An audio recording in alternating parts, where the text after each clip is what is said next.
Mic दो।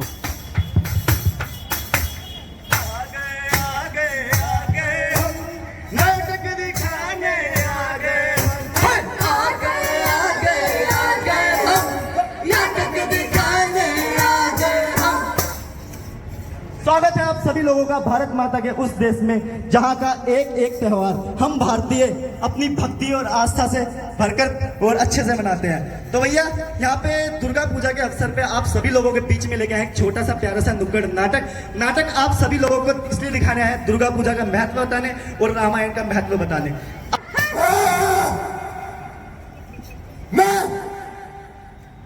मैं महिषासुर ब्रह्म का बेटा आज ब्रह्मदेव से यह वरदान मांगूंगा कि तीनों लोक में मुझे कोई भी नहीं मार पाएगा। मैं अपनी घोर तपस्या से ब्रह्मदेव को प्रसन्न करूंगा। घोर तपस्या से ओम ब्रह्मदेवाय नमः, ओम ब्रह्मदेवाय नमः, ओम ब्रह्मदेवाय नमः, ओम ब्रह्मदेवाय नमः, ओम ब्रह्मदेवाय। हे वत्स, आंखें खोलो, तुम्हारी तपस्या संपूर्ण हुई। आंखें खोलो। ब्रह्मदेव आप मेरी तपस्या सफल हुई। बिल्कुल, तुम्हारी ये तपस्या और ये जो तुम्हारा तप है ये देख के मैं बहुत प्रसन्न हुआ। और बस जो भी तुम मांगना चाहो मांगो, मैं आज तुम्हें वरदान देने आया हूँ। ब्रह्मदेव मुझे आप अमर होने का वरदान दीजिए। अमर होने का। वत्स, ये क्या मांग रहे हो तुम? मैं तुम्हें अमर होने का वरदान नहीं दे सकता। ब्रह्मदेव, मैंने हजारों साल से आपकी तपस्या करी है, मुझे अमर होने का ही वरदान चाहिए। ठीक है वत्स, पहले तुम मुझे ये बताओ कि तुम अमर होने से क्या समझते हो? हाँ, ब्रह्मदेव, अमर होने से मुझे कोई नहीं मार पाएगा, कोई भी नहीं। आप मुझे अमर होने का वरदान दीजिए। ठीक है वत्स, मैं तुम्हें एक ऐसा वरदान देता हूँ कि तीनों लोक में तुम्हें कोई भी नहीं मार पाएगा, ना कोई नर, ना कोई जीव, ना कोई जंतु। लेकिन ये ध्यान रहे कि तुम अपनी शक्तियों का गलत उपयोग नहीं करोगे, तुम अधर्म के रास्ते पे नहीं चलोगे। तो मैं ये तुम्हें शक्ति प्रदान करता हूँ। लो वत्स, ग्रहण करो ये शक्ति।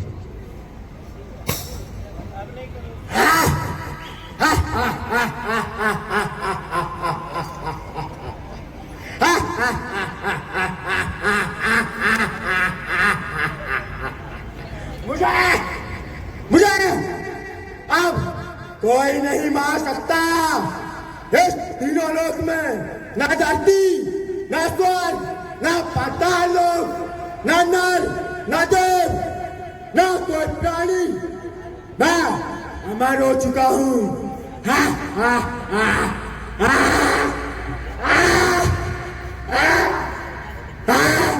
महिषासुर का बढ़ता हुआ अपराध, ये इसके अत्याचार, मुझे लगता है अब ये नरक के रास्ते पे जाएगा और अब इसकी गलतियों की सजा इसको जरूर मिलेगी।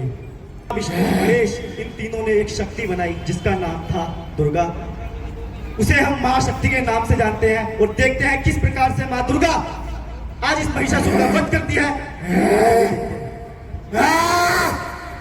मुझे कोई नहीं मार सकता, कोई भी नहीं।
मुझे कोई नहीं मार सकता, कोई भी नहीं।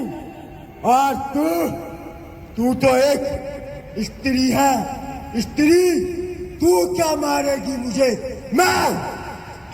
मैं महिषासुर, मैं अमर हूं, अमर।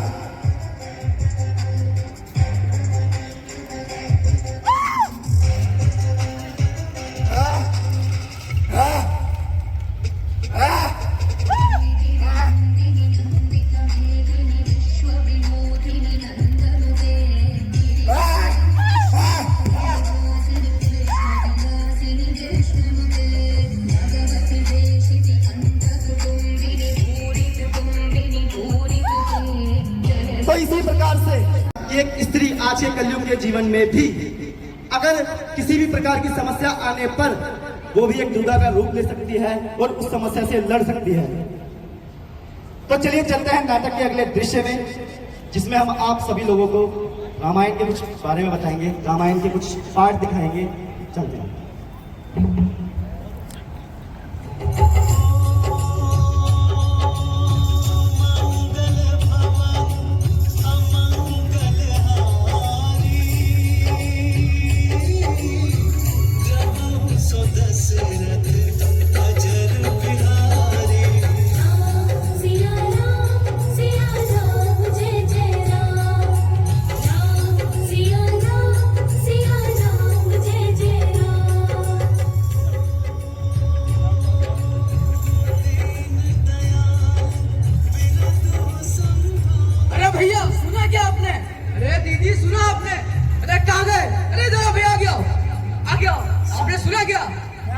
आपने नहीं सुना? नहीं सुना? नहीं। अरे हमारे प्रभु श्री राम जी का तिलक होने वाला है, राज्याभिषेक। और क्या? आप बात कर रहे हो? किसने बोला नहीं ये चीज? नहीं। अरे क्या बात करो, उनका बहुत जल्दी होने वाला राज्याभिषेक। अच्छा। अरे क्या हुआ है? तुम सब इतना क्यों चिल्ला रहे हो? क्या हुआ है? अरे आपको नहीं पता क्या हुआ है? नहीं, मुझे तो कुछ नहीं पता है। अरे यहाँ पे बैठे सबको पता है ये चीज। सबको पता और मुझे नहीं पता? और क्या सबको पता है? महल में ऐसा कैसे हो गया जो मंत्रा को नहीं पता है? अरे हमारे प्रभु श्री राम जी का राज्याभिषेक होने जा रहा है। क्या कहा?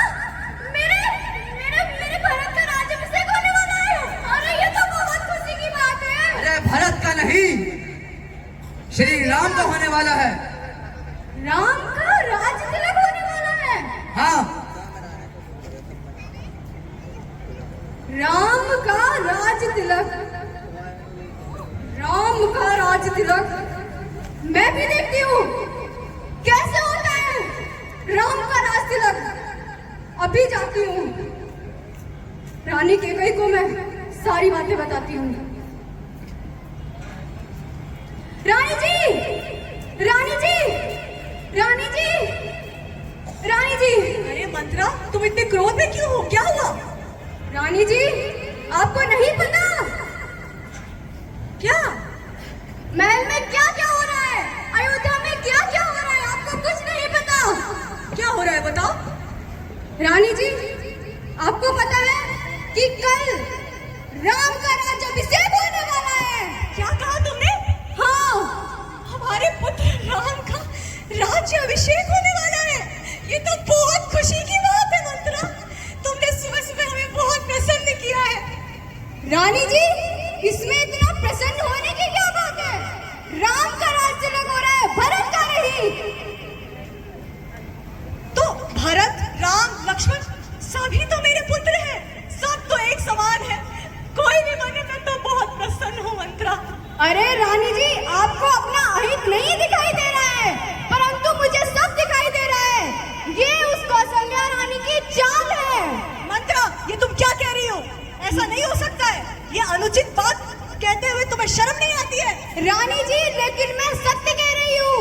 अगर ऐसा ही है तो जब भरत बेटा यहाँ पे नहीं है, तभी क्यों महारानी कौशल्या ने महाराज से राम को राजा घोषित करवाया है?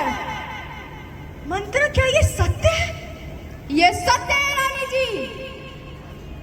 मंत्रा, मुझे कुछ समझ नहीं आ रहा है, मैं क्या करूं? आपको कुछ समझ नहीं आ रहा है क्योंकि आप इतना पुत्र मोह में हैं राम के।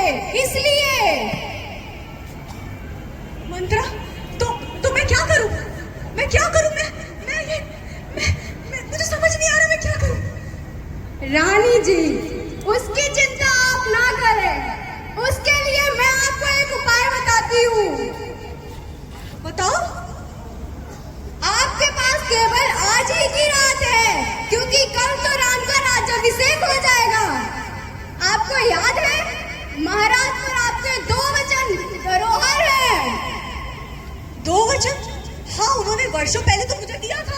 हाँ वही, आज समय आ गया है कि आप अपने दोनों वचनों को मांग लें।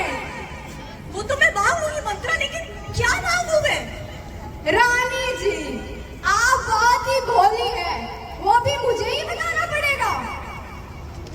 बताओ, मुझे तो कुछ समझ नहीं आ रहा। तो ठीक है, पहले वचन में आपको मांगना है भरत के लिए, हमारे भरत के लिए राज सिंहासन। क्या बात बोली है तुमने? मेरा भरत सिंहासन पर बैठेगा, उसे देखते मैं कितनी प्रसन्न होंगी मंत्रा। और दूसरे में आपको मांगना है राम के लिए 14 वर्ष का वनवास। मंत्रा, ये तुम क्या कह रही हो? 14 वर्ष? राम भी मेरा पुत्र ही है। 14 वर्ष तक मैं उसे वन में कैसे देखूंगी? नहीं मंत्रा, 14 वर्ष नहीं, 2-3 वर्ष ठीक थे। अरे रानी जी, जब आई नाव किनारे पर तो फिर चल गई तूफानों में। आप समझ नहीं रही हैं। ऐसा ही करना होगा आपको, नहीं तो भरतलाल राजा नहीं बन पाएंगे। ठीक है मंत्रा, तुम जो बोलती हो मैं वो करूंगी। तो सुनिए रानी जी, आप अपने दोनों वचन तभी मांगिएगा जब महाराज राम की सौगंध खा ले। सौगंध? जी ठीक है मंत्रा, ठीक है। ध्यान रखिएगा महारानी जी। भरत राम, मुझे तो कुछ समझ नहीं आ रहा है, कुछ समझ नहीं आ रहा। मुझे महाराज से बात करनी होगी। कैसे? समझ एक प्राणधर प्रिय, क्या हुआ तुम्हें? इतनी चिंतित क्यों हो? चिंतित तो है महाराज हम, जो वर्षों पुराने जो आपने 2 वचन हमें दिए थे, बस उसी का स्मरण आया है हमें। वचन वो हम कैसे भूल सकते हैं? आपने हमारे प्राण बचाए थे, तो हमने आपको 2 वचन दिए थे, आपको जो चाहिए हम वो देंगे, लेकिन आपने कुछ मांगा ही नहीं। लेकिन आज आपको कैसे याद आया? बस आज सही समय आ गया है महाराज, उस वचनों का पूर्ण करना। महारानी, सब कुछ तो आप ही का है, ये सारा राज्य आप ही का तो है, जो चाहिए वो ले सकती हैं आप। सब कुछ मेरा है, ये सिर्फ और सिर्फ कहने की बात है महाराज। महारानी, आप कैसी बातें कर, आपको क्या हुआ है? चलिए ठीक है, अगर आपको विश्वास नहीं होता तो मांगिए, आपको जो मांगना मांगिए। वचन मांगने से पहले आपको हमारे पुत्र राम का सौगंध खाना होगा। महारानी, ये आप क्या बोल रही हैं? राम हमारा पुत्र है। हम जानते हैं कि वो हमारा पुत्र है, लेकिन ऐसे नहीं मानूंगी मैं। आपको वचन निभाने से पहले आपको उसका पालन करना पड़ेगा, मतलब कि आपको हमारे पुत्र का सौगंध खाना ही पड़ेगा। महारानी, आपको जो चाहिए मैं देता हूं ना, आप क्यों इतनी जिद कर रही हैं? नहीं महाराज, नहीं, मुझे इसे अतीत कुछ कहना नहीं है। ठीक है महारानी, मांगिए, मैं राम की सौगंध खाता हूं। आप जो मांगेगी। मेरी नहीं, राम की। ठीक है, मैं राम की सौगंध खा के कहता हूं, आप जो मांगेंगी मैं दूंगा। तो पहला वचन ये है कि हमारा पुत्र भरत का राज्याभिषेक ही होना चाहिए, वो सिंहासन पर बैठेगा और हम उसे देखकर प्रसन्न होंगे। महारानी, भरत और राम में क्या फर्क है? आप ऐसा कैसे सोच सकती हैं? वह हमारे पुत्र हैं। मानती हूं कि सारे पुत्र हमारे एक समान हैं, सब समझती हूं मैं, लेकिन अभी जो मैं देख रही हूं केवल और केवल भरत ही इसके योग्य है। उसी को महाराजा बनाया जाएगा। महारानी, लगता है आपकी बुद्धि किसी ने फेर दी है। ठीक है, दिया, भरत ही सिंहासन पे बैठेगा। और दूसरा वचन ये है कि राम को 14 वर्ष का वनवास। रानी, ये आप कैसी बातें कर रही है? आप जानती हैं कि मैं अपने राम से दूर नहीं रह सकता। वो मेरा प्राण है। मैं तनिक भी अपने राम से दूर नहीं जा सकता। आप मेरे प्राण निकाल लीजिए, मैं अपने प्राण निकाल के आपके कदमों में रख दूंगा, लेकिन मेरा राम मुझसे मत छीनिए। मेरा राम मुझसे मत छीनिए। महाराज, आपके पास कोई विकल्प नहीं है। आपने अभी अभी हमारे पुत्र का सौगंध खाया है। महारानी, मेरा राम मुझसे मत छीनिए आप। मैं आपको ये पूरा राज्य दे सकता हूँ, धन दौलत संपत्ति सब कुछ दे सकता हूँ, बस मेरा राम मुझसे दूर मत कीजिए आप। मेरा राम दूर मत कीजिए।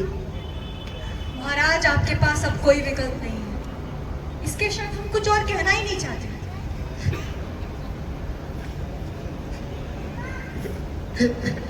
बताइए कि आपको ये स्वीकार है?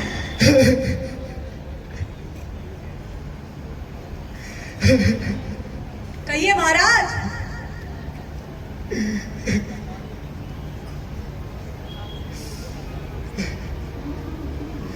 स्वीकार है, मुझे स्वीकार है। कृपया करके हमारे पुत्र राम को बुलाया जाए। महाराज राम, आपको माता जी बुला रही हैं। उठिए महाराज।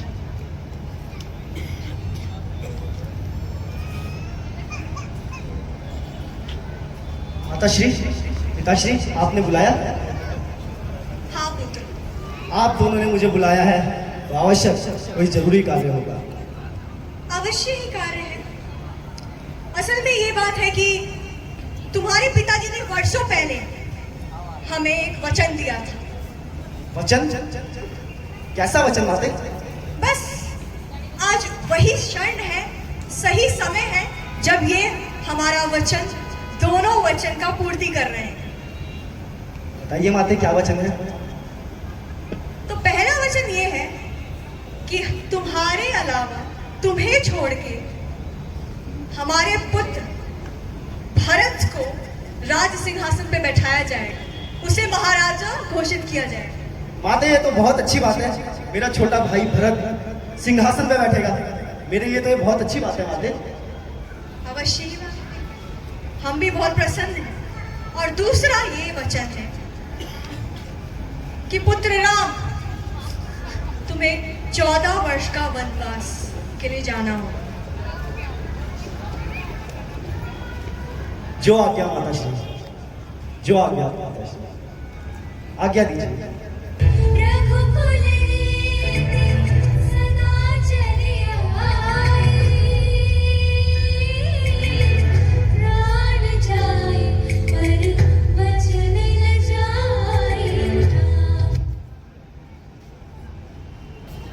देखा जिस तरीके से एक वचन की अहमियत निभाई श्री राम जी ने। आज के दौर में क्या ऐसा होता है कि एक वचन निभाया जाता है? शायद ही नहीं होता है। उस वचन की अहमियत है। तो चलते हैं नाटक के अगले दृश्य में, देखते हैं कलयुग का जीवन। माँ, बाबा, माँ। हाँ बेटा। कहाँ रह गए आप? जल्दी आओ, हाँ आपको एक चीज बतानी है। क्या बता? अरे मेरी जॉब लग गई है। अरे वाह! अरे राजू के पापा, सुनो ना, हमारे बेटे की जॉब लग गई है। जॉब लग गई है? कहाँ पे? बहुत अच्छी कंपनी है पापा, बहुत बड़ी कंपनी है। वाह बेटा, बहुत तरक्की करो, बहुत ऐसे ही नाम रोशन करते रहो। अरे भगवान, तरक्की तो वो करेगा, लेकिन कहीं छोड़ कर ना चला जाए हमको। नहीं छोड़ के। क्या बोल रहे हो आप पापा? कैसे चले जाऊंगा छोड़ के इस घर को, और आप दोनों को छोड़ के कैसे चले जाऊंगा मैं कहीं? अरे आजकल का माहौल देख के ही बोल रहा हूँ मैं। हमारा बेटा वैसा नहीं है। मैं वादा करता हूँ इस चीज का कि इस घर को और आप दोनों को छोड़ के मैं कभी नहीं जाऊंगा। देखा, खामखा के आप परेशान होते रहते हैं। तुम तो चुप ही रहो, बिगाड़ के रख दिया है। बेटा तू तरक्की कर, मैं देख लूंगी। तुम बैठो, मैं तुम्हें कहानी में चलते हैं थोड़ा सा आगे, थोड़ा सा 3 साल आगे चलते हैं। अपनी पसंद से शादी कर ली है। अब लड़का जो है अपनी वाइफ के साथ घर आता है, और जो फैमिली है उन्होंने अपने मतलब बेटे को और अपनी बहू को स्वीकार भी कर लिया शांतिपूर्ण। क्या 3 साल बाद भी, मतलब लड़के की शादी के बाद भी लड़का वैसा ही है जैसा शादी के पहले था? तो आइए देखते हैं। राजू के पापा बहुत तबीयत खराब है। हाँ करें। मम्मी पापा के अरे कौन है? पिताजी मैंने शादी कर ली। बेटा, शादी? माँ बाप को बताना सही नहीं समझा तुमने। मैंने इसलिए नहीं बताया कि मैं डायरेक्ट मिलवाने लाया हूँ आपको। देख रहे हैं आप, ये तुम्हारी ही करतूत है सारी की सारी। मुझे क्या पता था ऐसे करेगा। एक चीज और बतानी है आपको, हम दोनों ने फैसला लिया है कि हम इंडिया के बाहर जाएंगे, इंडिया के बाहर जाओगे? क्योंकि मेरा प्रमोशन हो चुका है और मेरे को कंपनी से ऑफर आया है आउट ऑफ इंडिया के लिए। तो अब मेरे को और तेरी छोड़ना बात, पड़ेगा। तेरा बाप? आप लोग यहीं पे रहिए, मैं टाइम टू टाइम पैसा भिजवाते रहूंगा आपके अरे लिए। पैसा पैसा पैसा क्या है? पैसा है? वादा किया था तूने कि छोड़ के नहीं जाएगा, किया था क्या नहीं किया था? अरे पिताजी, एक वादे के लिए मैं अपना करियर छोड़ दूं? तो तुम माँ बाप को छोड़ देगा? मैं छोड़ कहाँ रहा हूँ, मैं आपको बोल रहा हूँ आप यहीं रहिए। बचपन से पाल के तुझे बड़ा किया, इसी के लिए हमारी हालत देखना, लाठी का जरूरत है हमको। अब तू विदेश जाएगा काम करने के लिए। इसीलिए आपके लिए मैं एक घर और देख के आया हूँ जहाँ पे आप खुशी खुशी रहेंगे, किसी अब चीज की अकेले जरूरत लिए घर भी छोड़ दे। नहीं। घर छोड़ने कौन बोल रहा है? मैं बोल रहा हूँ आपके लिए एक और घर देख के आओ। अरे वृद्धा आश्रम में रहिए आप लोग। वृद्धाश्रम? अरे इसीलिए तेरे बड़ा किया था है, वृद्धाश्रम के लिए बड़ा किया था तेरे को है। देखिए, सिर्फ मैं आपको बताने आया था और कुछ नहीं। अब मैं जा रहा हूँ, मैं जा रहा हूँ। मेरे को माफ करना, लेकिन मेरे को जाना पड़ेगा। राजू के पापा इतने अच्छा हमारी हालात ना होती। तो ये था कलयुग और वो था सतयुग। तो फर्क इतना दिखा रहे हैं कि भाई देखो, मतलब कि हमारे माता पिता जो है ना, वो हमारे मतलब कि एक बची हुई क्या बोलते हैं उसको, तिजोरी का एक सोना है। वो ऐसा हीरा है जो पूरी दुनिया में हमको कहीं नहीं मिलेगा। अगर माता पिता की कीमत जाननी है तो उनसे पूछो जिनके पास माता पिता होते ही नहीं है। अनाथ बच्चों से पूछो जो बिना माँ बाप के रहते हैं, और जिनके पास माँ बाप होते हैं तो वो माँ बाप को छोड़ के चले जाते हैं। और वो भी इच्छा एक ही होती है कि जवानी में जो है उनका बेटा उनका साथ दे, बुढ़ापे में उनका सहारा बने। एक उम्मीद होती है कि उनका बेटा या उनकी बेटी उनके लिए कुछ करे।